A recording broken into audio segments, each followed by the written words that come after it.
I want to draw this to a close. I'm very conscious of the time. I want to draw this to a close by saying that this is clearly an evolving story. And there are lots of issues that are not yet addressed. I cannot tell you whether what is now Article 105 of the Rules of Procedure of the General Court is going to be used by the Member States, by the Council, material having been given to them by the Member States, in order to defend listing cases. I can tell you that the Court has spent a lot of time on that rule. It's also spent a lot of time on a decision which will be adopted very shortly on the practical measures for how you handle closed material, where you keep it, where you put it, who has access to it, how you treat it, and so on. And indeed, Article 105 will not come into operation until that decision is in operation, so that if somebody turns up the following day with security guards and closed material, that we've got somewhere to put material. I would have hoped that we would do some training somewhere in order to deal with this problem of closed material. How about some upstream procedures with the decision maker in the Council? Well, I said much too much about that problem in an opinion in the PMI case, and I'm not going to regurgitate it this evening. What about some downstream procedures? What about the possibility of an appeal from the General Court to the Court of Justice, in which, inevitably, the party who loses in the General Court says, I know we can only appeal on a point of law, but the General Court denatured, dénaturation des faits. It so distorted the facts that you have to look at how they did the facts.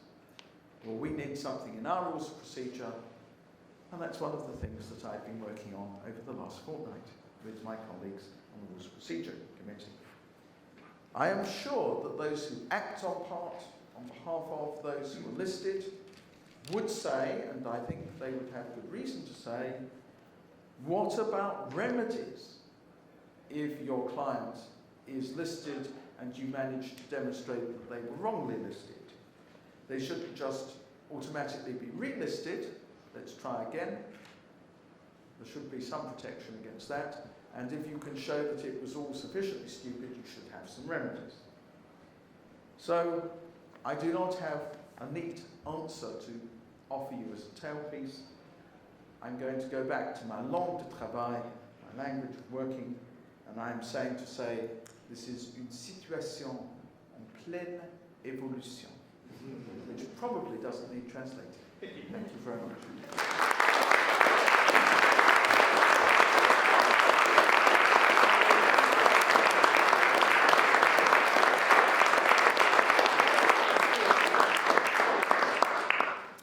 I'm wondering, Robert, if we have time for a question or two. Is that acceptable to you?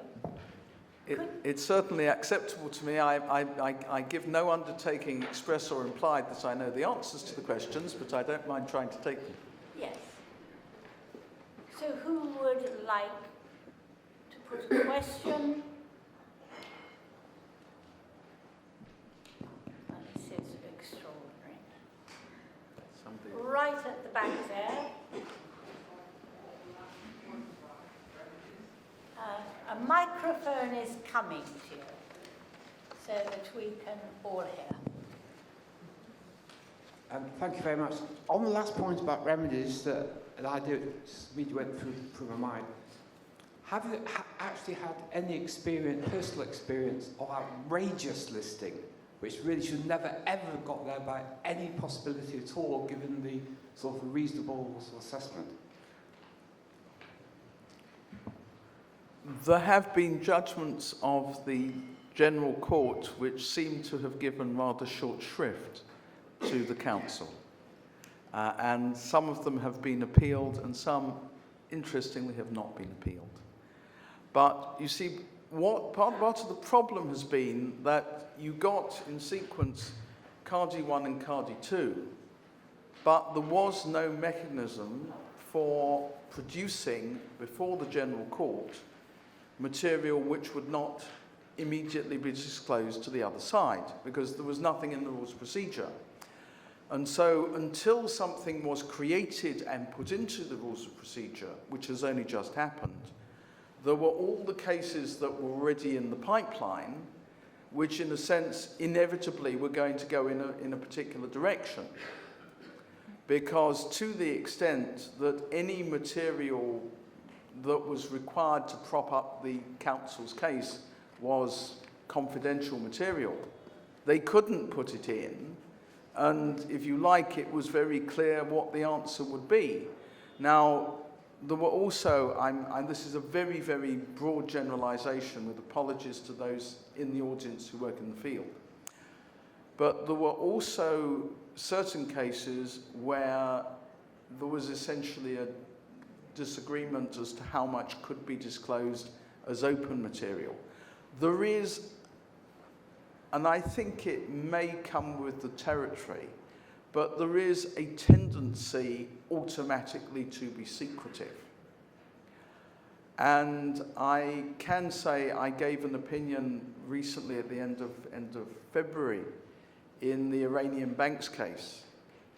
And there, even though confidentiality was not being invoked, nevertheless, there was a degree of secrecy about what was put as the reasons for naming the banks. And yet there was not, you know, the sort of confidentiality was almost the elephant in the room, but nobody actually said, we can't disclose because this, and this is in fact confidential. That argument was not run, and yet there was the secrecy. I don't know what the court's going to do with, you know, I'm the AG. I don't know what the court's going to do now with the opinion that I wrote. Thank you. And anybody else?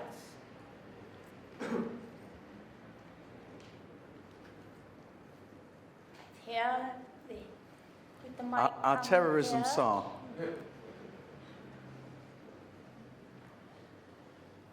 Thank you. Well, it's a long time since I acted for any of these people, but I wonder if one possible difference between the way things work in the UK, where we reckon we need a special advocate system, and the way things work in Luxembourg, is that we have here in the UK a huge mismatch between the quantity of secret material that the agencies are prepared to make available to the court, which generally speaking they trust, and the quantity which they're prepared to make available to the applicant, whom they don't trust at all.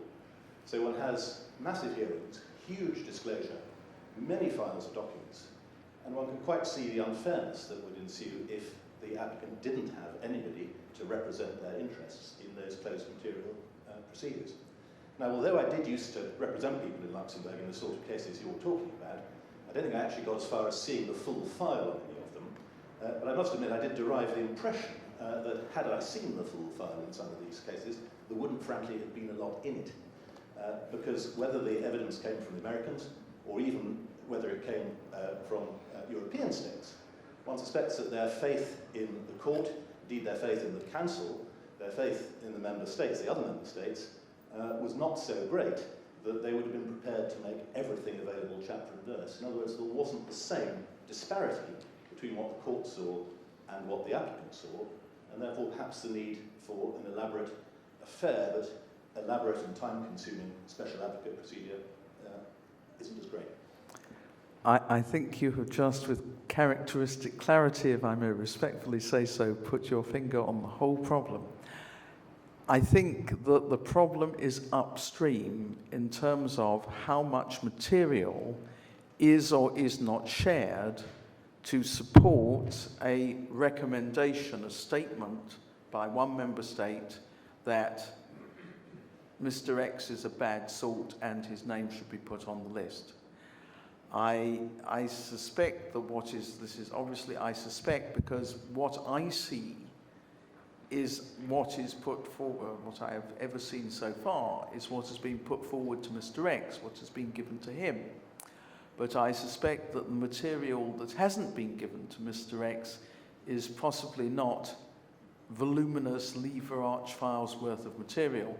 It might be a rather slimmer file, and it might contain a security service assessment several layers up in terms of the processing of the raw data. And therefore, it would really be a matter of, almost like the executive summary to the minister, you know, this man is not a good person, we suspect he's involved in this and this, we accordingly recommend that.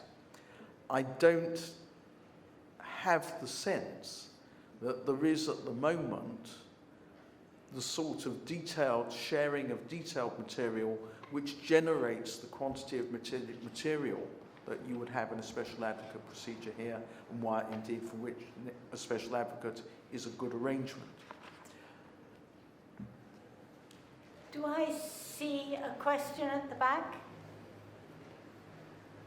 A question on the outside here, and after that we shall perhaps... Is there any avenue for compensation if you are wrongly on the list? Is there any avenue for the individuals to seek compensation?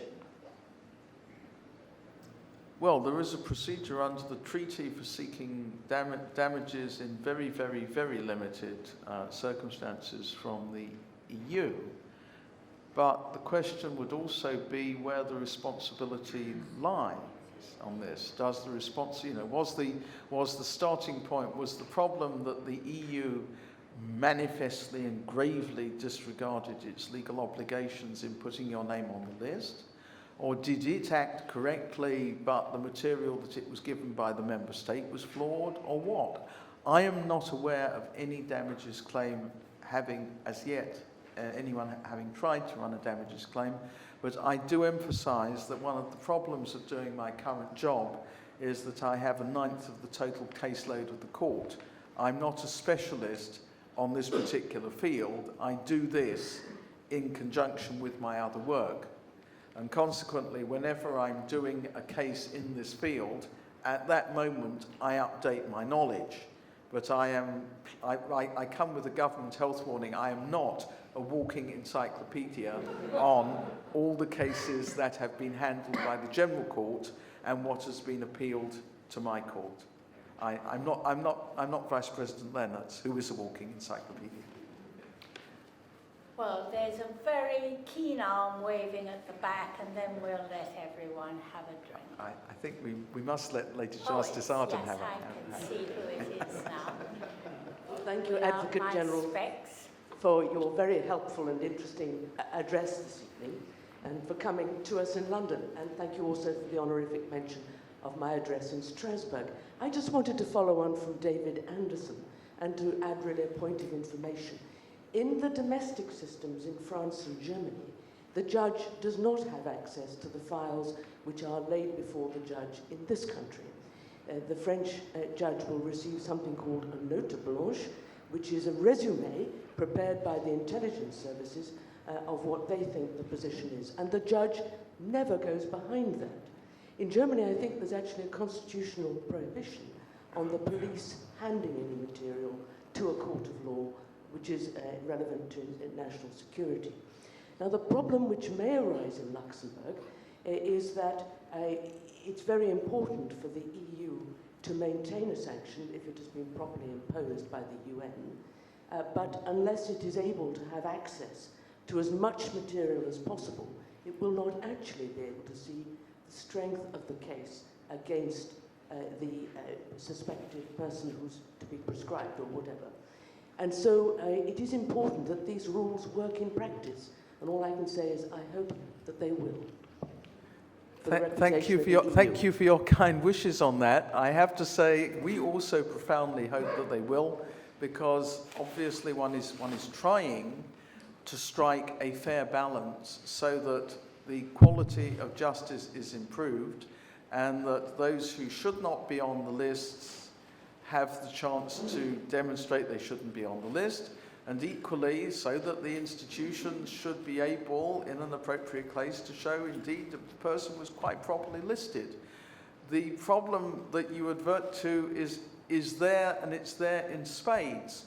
One of the aspects that I remember being not exactly amused by, but realizing the size of the problem when I saw this particular element, was when we got feedback from the Netherlands that it would be perfectly in order for material to be looked at, but only in the Netherlands, because there was a constitutional ban on the material travelling outside the office of the security service.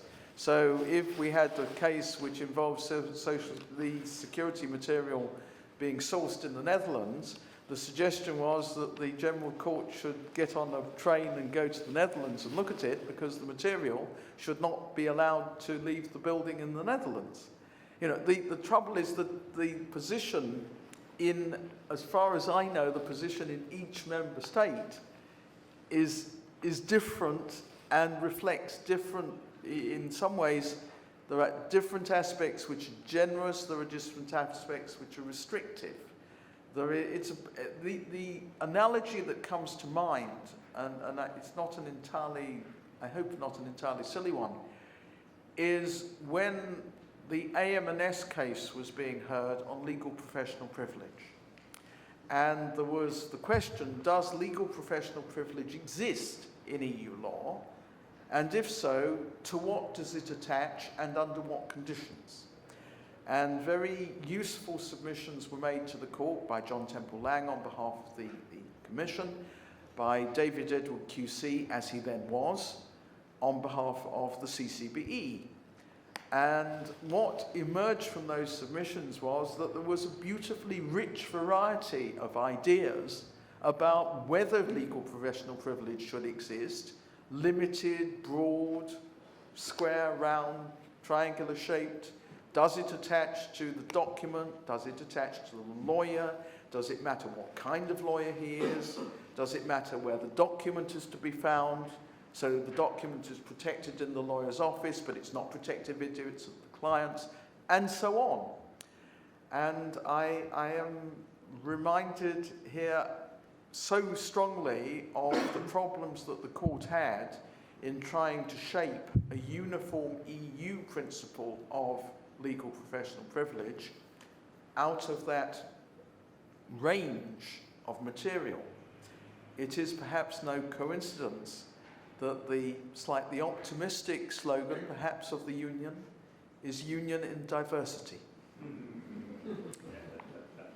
Well, Advocate General, you can be in no doubt how much everyone here has enjoyed your lecture, and I think it's also been exceptional that you've given so generously of your time and ideas in the questions we've had since.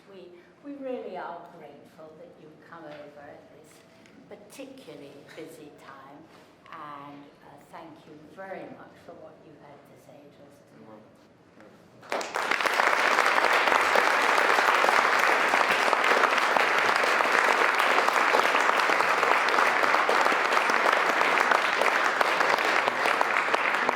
There are now some drinks at the back of the room, and you'll remember Robert said a couple of spaces have turned up for the dinner if you're not already inscribed for that.